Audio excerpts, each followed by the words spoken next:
Hello, કેમ છો? હું શ્રુતિ. ગુજરાતી રસોડુમાં તમારું સ્વાગત છે.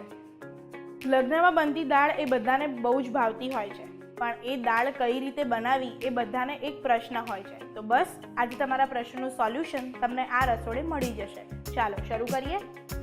દાળ બનાવવા માટે મેથી, ખડા મસાલામાં ચકરી ફૂલ, તજ, જાવંત્રી, લવિંગ, આખું લાલ મરચું, તમાલપત્ર, લીમડાના પાન, છીણેલું આદું, કાશ્મીરી લાલ મરચું પાવડર, ઝીણા સમારેલા ધાણા, આમલીનું પાણી, સૂરણ, તેલ, બાફેલા સિંગદાણા, ખારેક, ગોળ, બાફેલી તુવેરની દાળ, પાણી, રૂટીન મસાલા જોઈશે.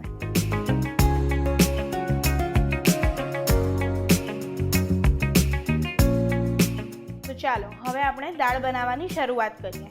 ગેસ ઓન કરીશું. તેલ લઈશું 5 થી 6 ચમચી અને તેલનું પ્રમાણ થોડું આગળ પડતું રાખવાનું.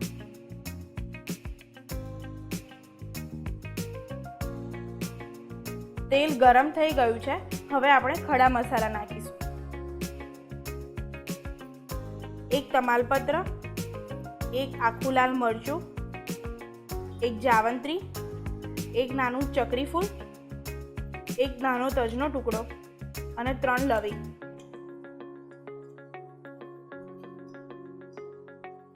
રાઈ લઈશું અડધી નાની ચમચી અને અડધી નાની ચમચી મેથીના દાણા એડ કરીશું.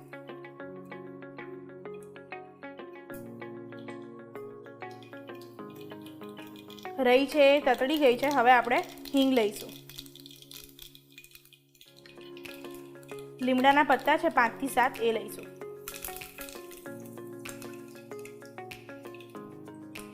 હવે આપણે એની અંદર લાલ મરચું નાખીશું 1 ચમચી અને હવે તરત જ દાળ નાખીશું.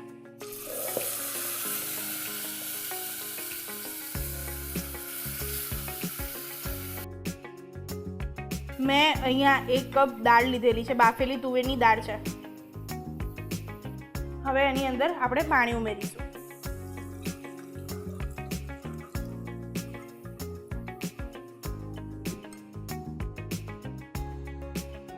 મીઠું લઈશું સ્વાદ પ્રમાણે.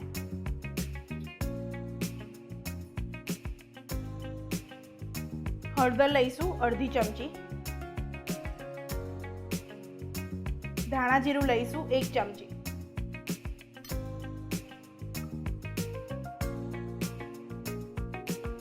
છીણેલું આદું છે અડધી ચમચી એ લઈશું.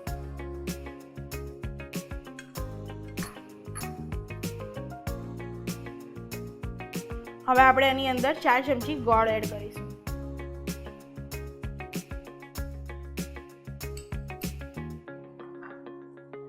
અને 3 થી 4 ચમચી આમલીનું પાણી છે એ એડ કરીશું.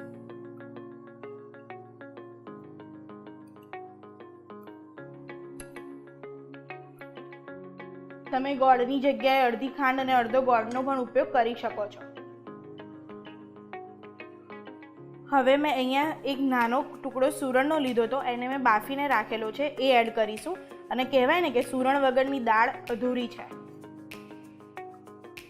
2 બાફેલી ખારેક અને 10 થી 12 બાફેલા સિંગદાણા છે એ એડ કરીશું.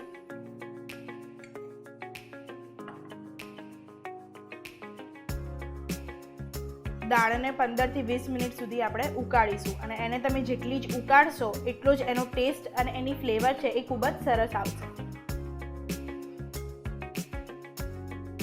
દાળ છે એ 15-20 મિનિટ ઉકળી ગઈ છે અને ઘટ પણ થઈ ગઈ છે. હવે આપણે એની અંદર કોથમીર નાખીશું.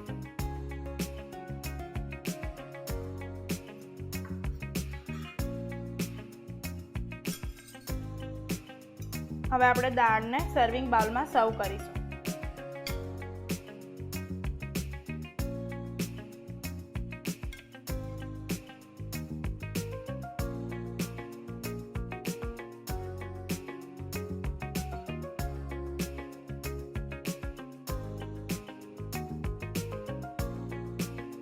બસ તો લગ્ન પ્રસંગમાં બનતી દાળ તૈયાર છે. તમે આ દાળ જરૂરથી ટ્રાય કરજો.